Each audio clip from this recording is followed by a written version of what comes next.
Magpapasalamat rin tayo sa ating Solano Try. Festival 2024.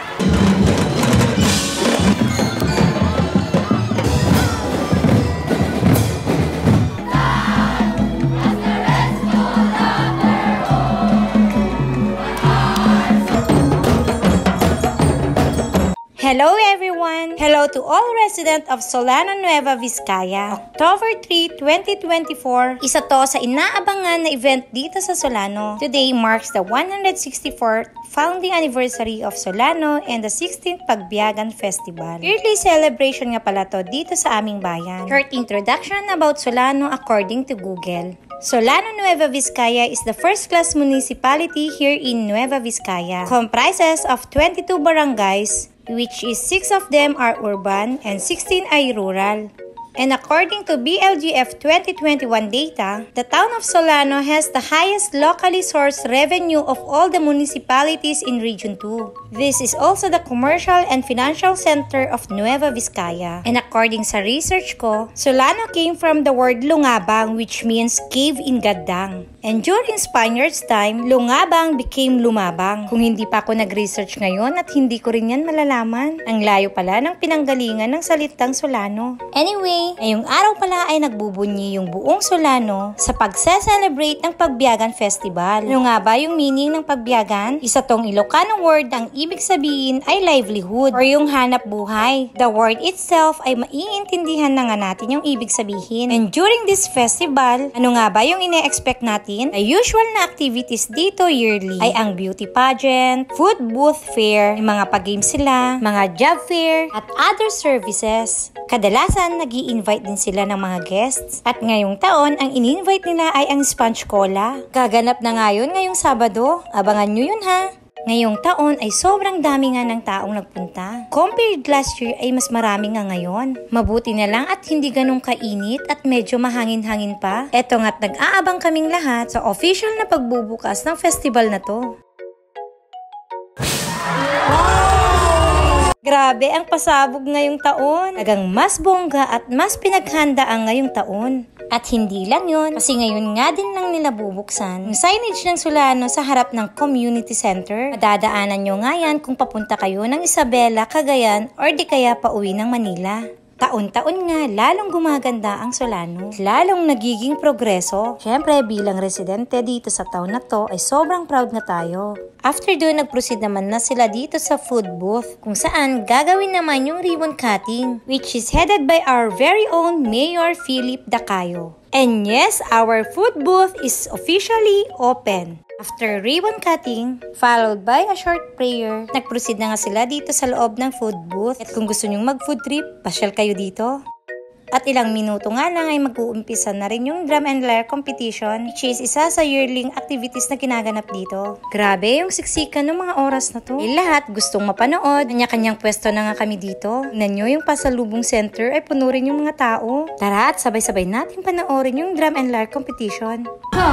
The first performer, Aldersgate College!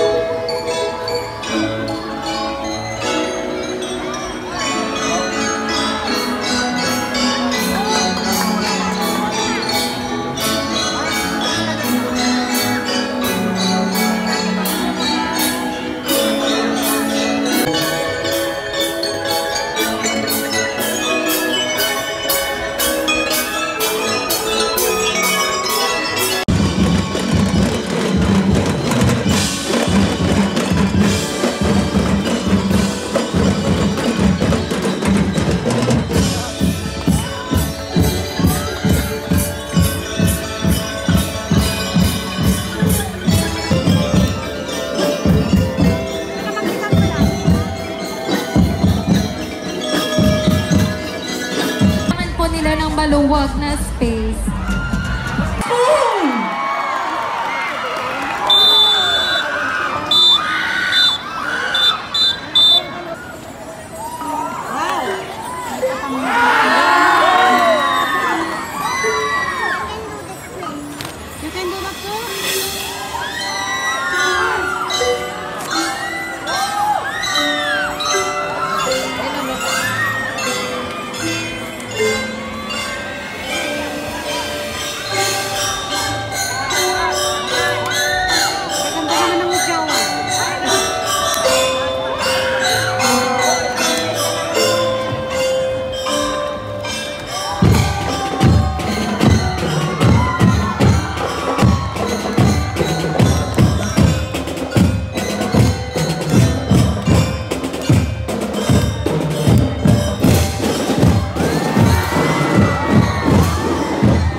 High School.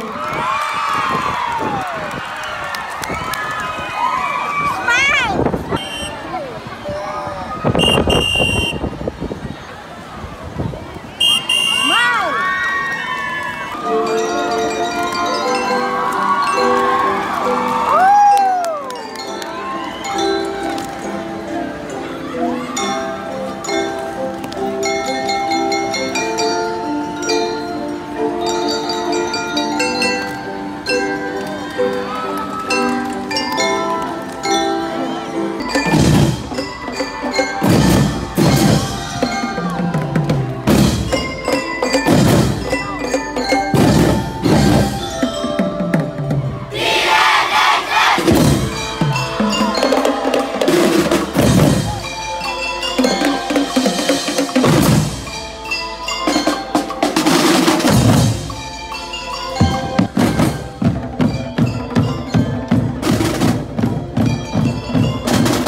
At dyan na nga nagtatapos ang Drum and Lyre competition. Congratulations to Bhaskaran National High School for winning as the champion. Congratulations din sa lahat ng mga contestants. Hanggang sa susunod na Pagbiyagan Festival.